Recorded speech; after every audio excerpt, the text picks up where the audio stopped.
sujud, ya, sujud tilawah yang dibaca pada saat terlintas ayat atau surah dari ayat-ayat Al-Quran yang ada kata-kata sujudnya. Ini faedah kedua dari hadis. Faedah pertama kedudukan Abu Rafi', faedah kedua kedudukan Abu Hurairah, dan sudah kita sebutkan kisahnya. Pelajaran yang ketiga yang bisa diambil, bahwasanya salah satu yang dicontohkan oleh Nabi SAW, dan itu disampaikan Abu Hurairah dalam sholat Isya, baca surah Al-Insyiqaq.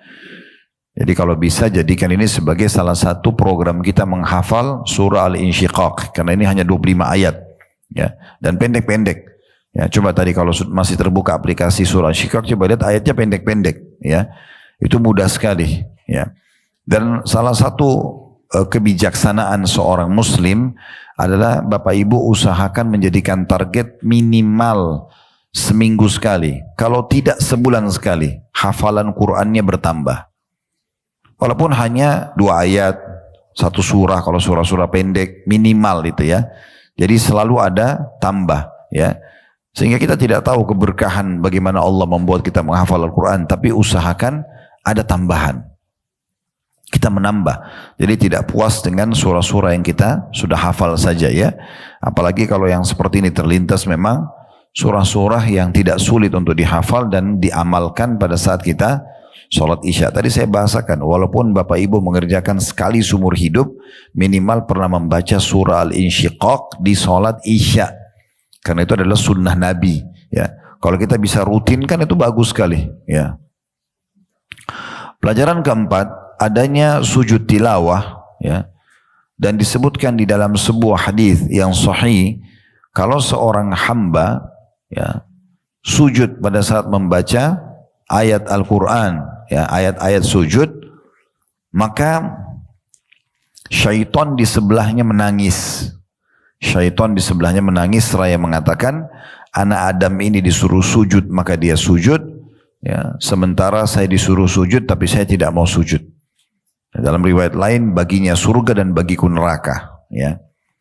Maka sujud ini adalah satu perbuatan yang sangat mulia tentunya.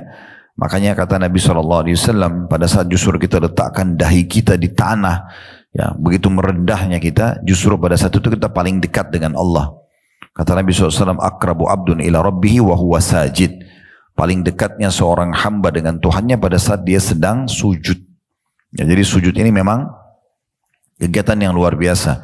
Makanya kata Umar radhiyallahu anhu dalam sebuah statement beliau mengatakan, kalau bukan karena 3 hal aku tidak berharap hidup sesaat pun.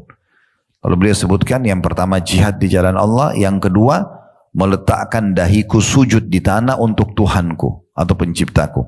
Baru yang ketiga, duduk bersama dengan satu kaum, komunitas orang yang menyortir tutur kata yang baik, ya, sebagaimana disortirnya kurma yang berkualitas tentunya. Jadi ini statement Umar yang poin nomor 2-nya tadi adalah meletakkan dahiku sujud kepada Sang Pencipta Allah. Nah, ini memang satu kegiatan yang luar biasa.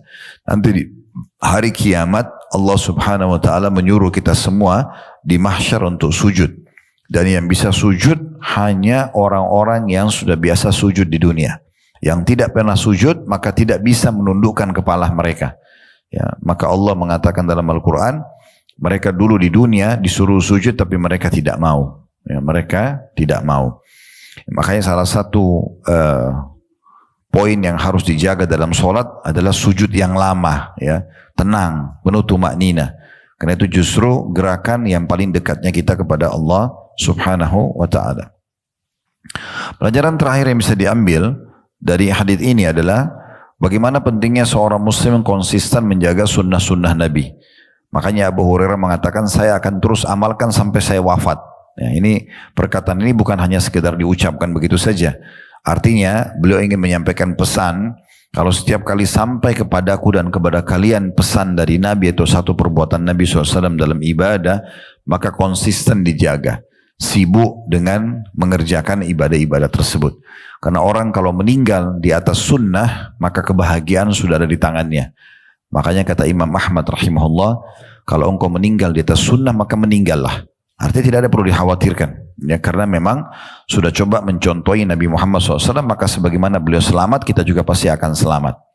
Nah, itu yang dimaksud dengan statement Abu Hurairah, fala azalu asjudu biha hatta alqah. Maka aku akan terus saja mengamalkannya, sujud itu sampai aku bertemu dengan Allah atau meninggal dunia. Jadi itu tentang surah Al-Insyiqaq, surah nomor 84 dalam Al-Quran dan terdiri dari 25 ayat. Selanjutnya Rasulullah SAW juga membaca surah At-Tin ketika sholat Isya dalam safar beliau.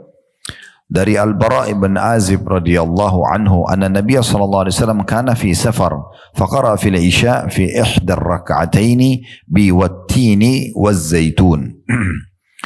Suatu ketika Nabi SAW berada dalam safar atau perjalanan jauh, kemudian pada saat sholat Isya beliau membaca surah At-Tin dalam salah satu rakaatnya.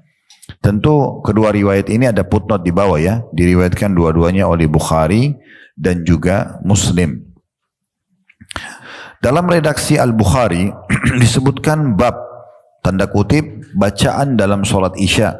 Sementara Al-Bara' ibn Azib radhiyallahu anhu berkata, Sami'tu an-nabiy sallallahu alaihi wasallam yaqra' wat-tini waz-zaitun fil Isya.